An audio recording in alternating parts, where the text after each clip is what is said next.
It's Media Day right here at Kyle Field, where in just under 3 weeks, the Aggies will face off against the Texas State Bobcats. I'm Leah Musgrave, and this is your Media Day recap.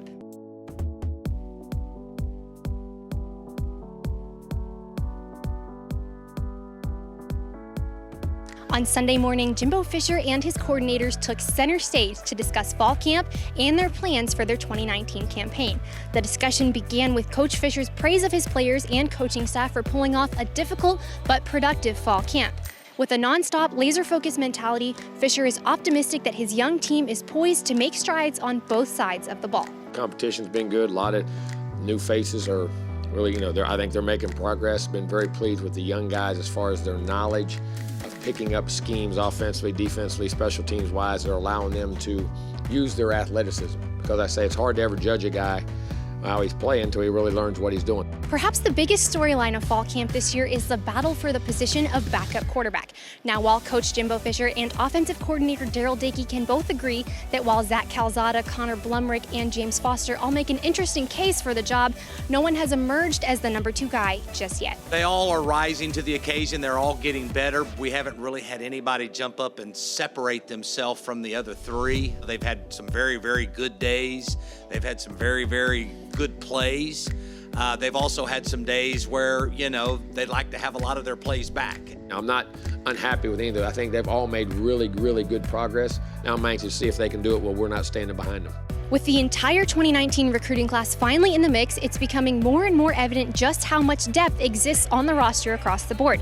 Jimbo and his coordinators told the media today that with just 3 weeks to go before the season, they're ready to start taking off the training wheels.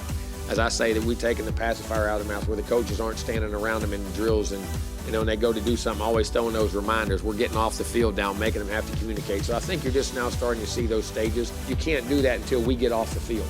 And I think that's the stages we're in right now.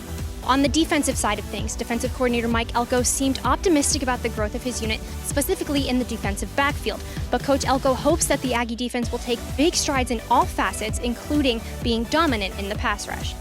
In terms of causing more turnovers, I think we have to disrupt the quarterback more. I think we've got to get in his face more and make it uncomfortable for him more. I think that'll create some more bad decisions.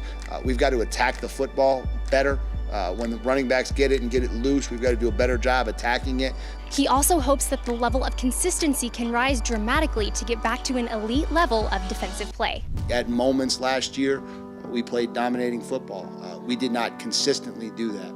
And there were too many lapses from game to game, within games, that cost us. I think if we can consistently play at our highest level, I think we're capable of putting a pretty good product out there. While improvements must be made on both sides of the line of scrimmage to take Texas A&M football to the next level, it seems that both coordinators and the entire team have all bought into Coach Fisher's system. Fall camp is a grind. Some places they're just trying to get through it. But, what we've talked to our guys about is embrace the grind. It's there. Tackle it. Go after it. Be relentless with it. And just, accept that's the way it's going to be and buy into that style of program, that style of process, and it will give you the best chance to win. Our kids started to realize as the year went on, if we do this thing the right way together, we could be really, really successful. Make sure to keep it locked to TexAgs.com for the entire month of August for full-scale coverage of Fall Camp 2019. From Kyle Field, I'm Leah Musgrave, TexAgs.com.